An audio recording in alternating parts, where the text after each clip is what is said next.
ብልጽግናው አንገት ውስጥ የገባው ሸምቀቆ በሁለት መንገድ ይጠብቃል ብዬ አስባለሁ እንስሳ ወጥመድ ሲደረግበት ሸምቀቆ ስትከተበት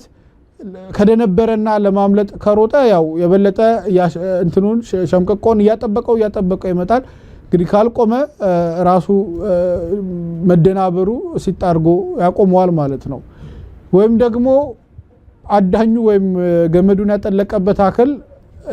እየጎተተ ያጠብቅበታል በዛም መልኩ እጣፈንታው ተመሳሳይ ነው የሚሆነው አሁን ዋናው ነገር ብልጽግና ደንብሮ ራሱ ላይ ሸምቀቆን ያጠብቋል ወይስ ደግሞ ሸምቀቆን ያጠለቀበት አካል ጎትቶ ሸምቀቆን ያጠብቅበታል በሁለቱም መልኩ ግን እጣፈንታው ተመሳሳይ ነው የሚሆነው ግን ሂደቱ ግን በራሱ የሚያመጣው ውጤት እጅግ በጣም የተለያየ ነው ብልጽግና ከመደንበር ይልቅ ቆም ብሎ ይሄ ነገር አዝማሚያው ትክክል አይደለም ከዚህ በላይ ዋጋ እስከመቼ እንከፍላለን ብሎ መቆም ከቻለ ማለት ነው ልክ ከዚህ በፊት እንደነበረው ቀድሞ ጠቅላይ ሚኒስትር ኃይለ ማርያም እንደወሰኑት አይነት ውሳኔ እንግዲህ ብልጽግና ማስተዋል ኑሮት እዛ ይደርሳል ብዬ ባልጠብቅም ቢያንስ ግን ሀገር የገባችበት ቅርቃር ቀጠናው ያለበት አስቸጋሪ ሁኔታ ዓለም አቀፉ ነገር ወዴት እየተጓዘ እንደሆነ በመረዳት ይህንን ነገር ቢያንስ ምንድነው እንደ ጃምፕ ስታርት ድጋሚ ቆም ብለን እንከልስ ይሄን ለውጥ ጉዞ እንከልስ አሁን በዚህ ደረጃ የት ድረስ እንጓዛለን እንግዲህ መደናበሩ ሸምቀቆን ያጠበቀው ነው የመጣው ከትላንት ወደ ዛሬ ነገሮች እየጠበቁ ነው የመጡት እንደው በተግባር አሁን ያወራሁት ነገር ምሳሌው ከበዛው በግልጽ በሆኑ ነገሮች ማንሳት ከተፈለገ ለውጥ መጣ በተባለ ወቅት ላይ ጥቂት ቦታዎች ነበሩ ችግሮች የምንሰማው ኦፍ ኮርስ እዚያም ሌባና ወንበዴ በየቦታው ተሰማርቶ ነበር እሱ ግን አሳሳቢ አልነበረም ምክንያቱም ማጆሪቲው ያገሪቱ ህዝብ ከመንግስት ጎን ለመቆም እና መጣ የተባለው ለውጥ ለመደገፍ ፈቃደኛ ስለነበረ እሱ ብዙ አልነበረም ያ እንደውም የመንግስት ማዕከሉን በደም መቆጣጠር ባለመቻሉ የመጣ እንጂ እዛ ድረስ የደረሰ ህዝባዊ ተቃውሞ በመነሳቱ የነበረ አይደለም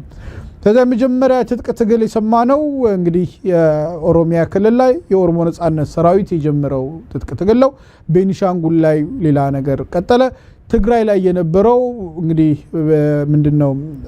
ማትሄድበት ማትመጣበት አይነት ኖ ፒስ ኖ ዋር አይነት ሲቹዌሽን ነው የነበረውና የቆየው ያ ከ6-7 ዓመት በኋላ ቆመህ ዛሬ ወንድማገኝ ስናወራው ኦሮሚያ ክልል የነበረው ሰፍቷል አማራ ክልል ሄዷል ትግራይ ክልል እንግዲህ 1 ሚሊዮን ህዝብ ጨርሶ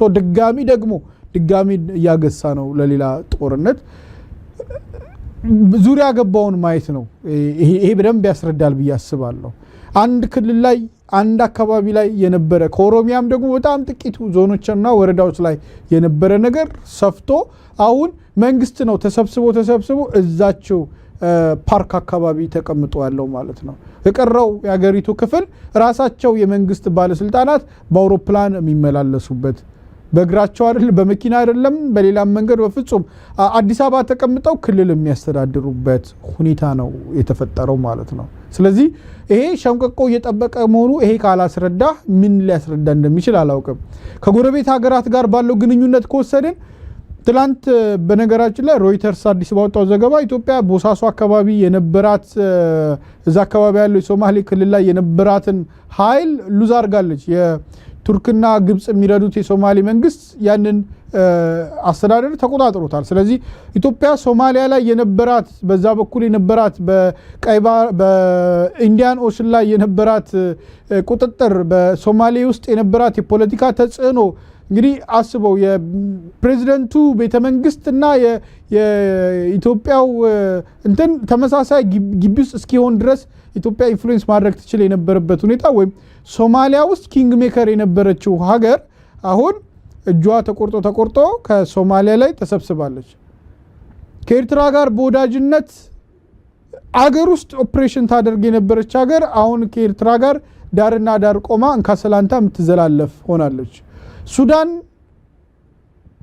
በታሪኳ በአባይ ጉዳይ ላይ ግብጽን እንኳን ከርታ ከኢትዮጵያ ጋር ለመሰለፍ ጥረት ባደረገችበት አማጺውም መንግስቱም በአንድ እንትን ላይ ተገኝተው አዲስ አበባ የሚተቃቀፉበትና የሚደራደሩበት ታሪክ ተቀይሮ አሁን በሱዳን ጦርነት ውስጥ እጇን አስገብታ አሁን በጦር ወንጀል ከሚከሰሱ ወይም ከሚጠበቁ አካላት መካከል የሆነችበት ሁኔታ አለ። ኢትዮጵያ አባብላ እጇን ይዛ በእግሯ ያቆመቻት ደቡብ ሱዳን ተመልሳ ጦርነት ውስጥ ገብታ የደቡብ ሱዳን ተፈናቃዮች ኢትዮጵያ ጋምቤላ ክልል ገብተው መንደር አጥረው ወርቅ እያወጡ የሸጡ የሚኖሩበት ሁኔታ ተፈጥሯል። ኢትዮጵያውያን የሆኑ የኒዌር እና ኒዋክ ሌሎች ጎሳዎች ግን በገዛ ክልላቸው የሚሳደዱበትና የሚሸሹበት ሁኔታ ተፈጥሯል። ወንድማገኝ እንግዲህ ይሄንን ነው አሁን ሸምቀቆ ማለት ይሄ ነው። በሁሉም አቅጣጫ ባለም አቀፍ መድረክ ላይ ያው የምናየው ነገር ስለሆነ ለቀባሪው ማርዳት ነው። እሱን መናገር የሚያስፈልግ አይመስለኝም። አሁን ወዳጅነታችንና